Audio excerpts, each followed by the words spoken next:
प्रेम से बोलिए वृंदावन बिहारी लाल की जय। जय जय श्री राधे, जय जय श्री राधे। मैं संसार मात्र का प्रभव मूल कारण हूँ और मुझसे सारा संसार प्रवृत्त हो रहा है, अर्थात चेष्टा कर रहा है। ऐसा मानकर मुझ में ही श्रद्धा प्रेम रखते हुए बुद्धिमान भक्त मेरा ही भजन करते हैं। ये सब प्रकार से मेरे ही शरण होते हैं। पदार्थ और व्यक्ति भी भगवान से होते हैं। अहम सर्वस्व प्रवाह और क्रियाएं भी भगवान से ही होती है, परंतु जीव पदार्थों, व्यक्तियों और क्रियाओं से संबंध जोड़कर उनको अपना मानकर उनका भोक्ता और कर्ता बनकर बंधन में पड़ जाता है। जो मनुष्य पदार्थों, व्यक्तियों और क्रियाओं से संबंध ना जोड़कर भगवान के महत्व प्रभाव को मान लेते हैं, वो संसार में ना फंसकर भगवान के ही भजन में लग जाते हैं। मुझ में चित वाले तथा मुझ में प्राणों को अर्पण करने वाले भक्तजन आपस में मेरे गुण प्रभाव आदि को जानते हुए और उनका कथन करते हुए नित्य निरंतर संतुष्ट रहते हैं और मुझ में ही प्रेम करते हैं। भक्तों का चित भगवान को छोड़कर कहीं नहीं जाता। उनकी दृष्टि में जब एक भगवान के सिवाय और कुछ है ही नहीं, तो फिर उनका चित कहाँ जाए, कैसे जाए और क्यों जाए? वो भगवान के लिए ही जीते हैं। उनकी संपूर्ण चेष्टाएं भगवान के लिए ही होती है। कोई सुनाने वाला आ जाए तो वो भगवान के गुण प्रभाव आदि की विलक्षण बातें का ज्ञान कराते हैं, भगवान की लीला कथा का वर्णन करते हैं। और कोई सुनाने वाला आ जाए तो प्रेम पूर्वक सुनते हैं। ना तो कहने वाला तृप्त होता है, ना सुनने वाला। तृप्ति नहीं होती, यह वियोग है, और नित्य नया रस मिलता है, यह योग्य है। इस वियोग और योग के कारण प्रेम प्रतिक्षण वर्धमान होता है। उस नित्य निरंतर मुझ में लगे हुए और प्रेम पूर्वक मेरा भजन करने वाले भक्तों को मैं वह बुद्धि योग देता हूँ जिससे उनको मेरी प्राप्ति हो जाती है।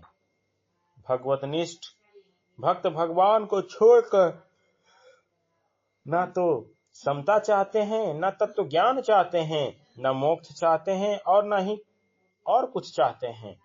उनका तो एक ही काम है, नित्य निरंतर भगवान में लगे रहना। इसलिए उन भक्तों की सारी जिम्मेदारी भगवान पर आ जाती है। उन भक्तों में कोई कमी ना रह जाए, इस दृष्टि से भगवान अपनी तरफ से उनको समता, कर्मयोग और तत्व ज्ञान योग दोनों दे देते हैं।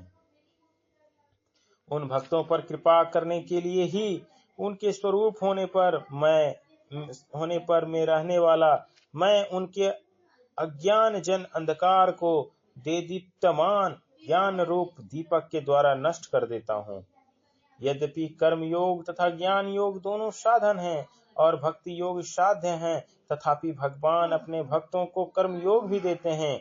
ददामि बुद्धि योगम तम, और ज्ञान योग भी दे देते हैं। ज्ञान दीपेन भास्वता, अपरा और परा दोनों प्रकृतियां भगवान की ही है। इसलिए भगवान कृपा करके अपने भक्त को अपरा प्रधानता से होने वाला कर्म योग और परा की प्रधानता से होने वाला ज्ञान योग दोनों प्रदान करते हैं। अतः भक्त को कर्म योग का प्रापणीय तत्व निष्काम भाव और ज्ञान योग का प्रापणीय तत्व स्वरूप बोध दोनों ही सुगमता से प्राप्त हो जाते हैं। कर्म योग प्राप्त होने पर भक्त के द्वारा संसार का उपकार होता है और ज्ञान योग प्राप्त होने पर भक्त का देहाभिमान दूर हो जाता है। अर्जुन बोले, परम ब्रह्मा, परम धाम और महान पवित्र आप ही हैं। आप शाश्वत दिव्य पुरुष, आदिदेव, अजन्मा और सर्वव्याप हैं। ऐसा आपको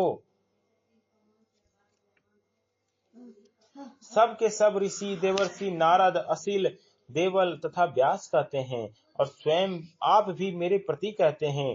निर्गुण निराकार के लिए परम ब्रह्म, सगुण निरंकार के लिए परम धाम और सगुण साकार के लिए पवित्रम परम भवान पदों का प्रयोग करके अर्जुन भगवान से मानो यह कहते हैं कि समग्र परमात्मा आप ही हैं। हे केशव, मुझ में आप जो कुछ कह रहे हैं यह सब मैं सत्य मानता हूँ। हे भगवान, आपके प्रकट होने को ना तो देवता जानते हैं और ना ही दानव जानते हैं। भगवान को अपनी शक्ति से कोई जान नहीं सकता, प्रत्युत भगवान की कृपा से ही जान सकता है। भगवान के यहाँ बुद्धि के चमत्कार अथवा विविध प्रकार की सिद्धियां नहीं चलती। बड़े से बड़े भौतिक आविष्कार से कोई भगवान को नहीं जान सकता। देवताओं की दिव्य शक्ति तथा दानवों की माया शक्ति कितनी ही विलक्षण होने पर भी भगवान के सामने कुंठित हो जाती है। हे भूत भावन, हे भूतेश, हे देव देव, हे जगतपते, हे पुरुषोत्तम, आप स्वयं ही अपने आप को जानते हैं। आप स्वयं ही स्वयं के ज्ञाता हैं। ऐसा कहने का तात्पर्य है कि जानने वाले भी आप ही हैं, जानने में आने वाले भी आप ही हैं और जानना भी आप ही है, अर्थात सब कुछ आप ही है। जब आपके सिवा और कोई है ही नहीं तो फिर कौन किसको जाने और क्या जाने। इसलिए जिन विभूतियों से आप इन संपूर्ण लोकों का व्याप्त करके स्थित हैं, उन सभी अपनी दिव्य विभूतियों का संपूर्णता से वर्णन करने में आप ही समर्थ हैं। अर्जुन भगवान से कहते हैं कि आप स्वयं ही अपने आप को जानते हैं, इसलिए अपनी संपूर्ण विभूतियों का वर्णन आप ही कर सकते हैं, कोई दूसरा नहीं। अतः आप अपनी विलक्षण विभूतियों को विस्तार पूर्वक संपूर्णता से कहिए, जिससे मेरी आप में अविचल भक्ति हो जाए। हे योगिन, निरंतर संगोपांग चिंतन करता हुआ मैं आपको कैसे जानूं, और हे भगवान, किन किन भावों में आप मेरे द्वारा चिंतन किए जा सकते हैं, अर्थात किन किन भावों में मैं आपका चिंतन करूं। अर्जुन ने यह प्रश्न सुगमता पूर्वक भगवत प्राप्ति के उद्देश्य के लिए किया कि मैं आपके समग्र रूप को कैसे जानूं, किन रूपों में मैं आपका चिंतन करूं। इससे सिद्ध होता है कि विभूतियां गौण नहीं है, प्रत्युत भगवत प्राप्ति का माध्यम होने से मुख्य है। विभूति रूप से साक्षात भगवान ही है। जब तक मनुष्य भगवान को नहीं जानता तब तक उनमें गौण अथवा मुख्य की भावना रहती है। भगवान को जानने पर गौण अथवा मुख्य की भावना नहीं रहती, क्योंकि भगवान के सिवाय और कुछ है ही नहीं। फिर उनमें क्या गौण और क्या मुख्य? तात्पर्य है कि गौण अथवा मुख्य साधक की दृष्टि में है, सिद्ध की दृष्टि में नहीं। हे जनार्दन, जैसा आप अपने योग सामर्थ्य को और विभूतियों को विस्तार से फिर कहिए, क्योंकि आपके अमृत वचन सुनते सुनते मेरी तृप्ति नहीं हो रही है। जैसे भूखे को अन्न और प्यासे को जल प्रिय लगता है, ऐसे ही भक्त अर्जुन भगवान के वचन बहुत प्रिय और विलक्षण लग रहे हैं। वो ज्यों भगवान के वचन सुनते हैं त्यों उनका भगवान के प्रति विशेष भाव प्रकट हो जाता है। कानों के द्वारा उन अमृतमय वचन को सुनते हुए ना तो उन वचनों का अंत आता है और ना ही उनको सुनते हुए तृप्ति ही होती है। श्री भगवान बोले, हाँ ठीक है, मैं अपनी दिव्य विभूतियों को तेरे लिए प्रधानता से संक्षेप में कहूंगा, क्योंकि हे कुरुश्रेष्ठ, मेरी विभूतियों का विस्तार का अंत नहीं है। भगवान अनंत हैं, अतः उनकी विभूतियां भी अनंत हैं। इस कारण भगवान की संपूर्ण विभूतियों को न तो कोई कह सकता है और न ही सुन सकता है। अगर कोई कह सुन ले तो फिर वो अनंत कैसे रहेगी। इसलिए भगवान यहाँ और अध्याय के अंत में भी कहते हैं कि मैं अपनी विभूतियों को संक्षेप में कहूंगा, क्योंकि मेरी विभूतियों का अंत नहीं है। हे नींद को जीतने वाले अर्जुन, संपूर्ण प्राणियों के आदि मध्य तथा अंत में मैं ही हूँ, और संपूर्ण प्राणियों के अंतःकरण हृदय में स्थित आत्मा भी मैं ही हूँ। संपूर्ण प्राणियों के आदि मध्य और अंत में भगवान ही है। इसका तात्पर्य है कि एक भगवान के सिवाय और कुछ है ही नहीं, अर्थात सब कुछ भगवान ही है। भगवान श्री कृष्ण समग्र हैं और आत्मा उनकी विभूति है। आत्मा भगवान की परा प्रकृति है और अंतःकरण अपरा प्रकृति है। परा और अपरा दोनों ही भगवान से अभिन्न हैं। मैं अदिति के पुत्रों में विष्णु, वामन और प्रकाशमान वस्तुओं में किरणों वाला सूर्य हूँ। मैं मरुतों का तेज और नक्षत्रों का अधिपति चंद्रमा हूँ। मैं वेदों में सामवेद, देवताओं में इंद्र हूँ, इंद्रियों में मन हूँ और प्राणियों की चेतना हूँ। रुद्रों में शंकर और यक्ष, राक्षसों में कुबेर हूँ। वसुओं में पवित्र करने वाली अग्नि और शिखर वाले पर्वतों में सुमेर मैं हूँ। हे पार्थ, पुरोहितों में मुख्य बृहस्पति को मेरा स्वरूप समझो। सेनापतियों में कार्तिकेय और जलाशयों में समुद्र मैं हूँ।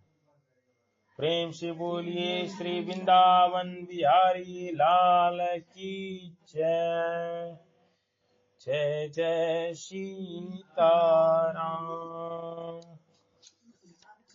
जय सीताराम सीताराम सीताराम जय सीताराम जय सीताराम सीताराम सीताराम जय सीताराम जय सीताराम सीताराम सीताराम जय सीताराम जय जय सिया राम जय जय हनुमान जय सिया राम जय जय हनुमान गौरी शंकर राधे श्याम जय जय सिया राम जय जय हनुमान गौरी शंकर राधे श्याम श्री कच्चा बाबा सीताराम श्री परमहंस जी बाबा